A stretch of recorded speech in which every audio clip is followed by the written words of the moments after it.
بسم اللہ الرحمن الرحیم۔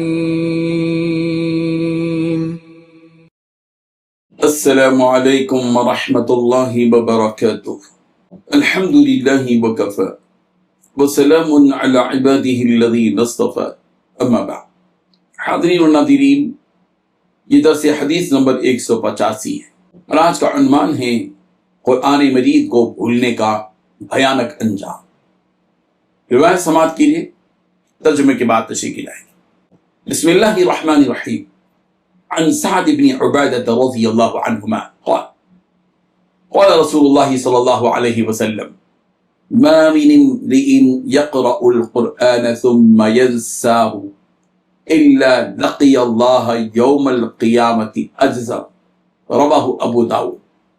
ترجمہ حضرت سعد بن عبادہ رضی اللہ عنہ بیان کرتے ہیں کہ رسول رحمت صلی اللہ علیہ وسلم نے ارشاد فرمایا، جو شخص قرآن مجید پڑھتا ہو پھر وہ اسے بھول جائے تو وہ روز قیامت کوڑ کی حالت میں اللہ سے ملاقات کرے گا۔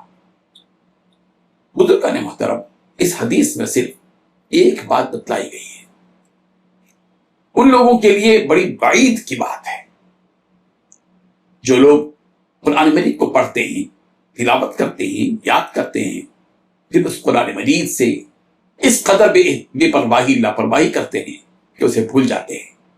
ان کے لیے یہ بڑی وعید کی بات ہے۔ یعنی پیغمبر صلی اللہ علیہ وسلم نے ارشاد فرمایا کہ جو شخص قرآن مجید پڑھتا ہو پھر اسے بھول جائے تو وہ شخص روز قیامت کوڑ کی حالت میں اللہ سے ملاقات کرے گا۔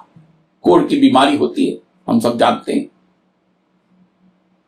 کون شخص یہ چاہے گا، وہ بھی قیامت کے دن پوری انسانیت کے سامنے؟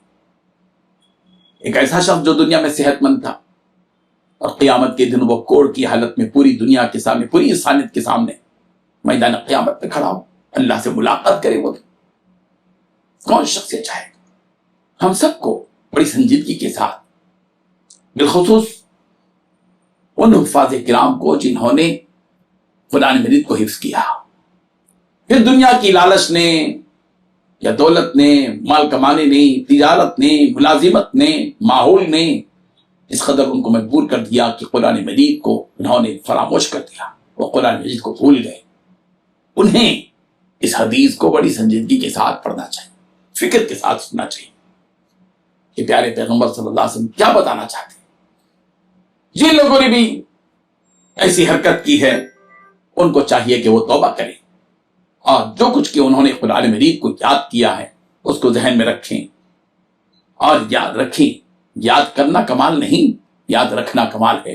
اللہ کی کتاب کو آپ نے یاد کیا ہے، اپنے سینے میں محفوظ رکھا تھا، پھر آپ کو اللہ کی کتاب سے بڑھ کر بھی کوئی چیز نظر آئی جس کی طرف آپ کا رجحان ہوا اور آپ اس قدر اس میں مصروف ہو گئے کہ آپ نے اللہ کی کتاب کو چھوڑ دیا اپنی زندگی سے، بھول گئے اس کو، قرآن مجید کو۔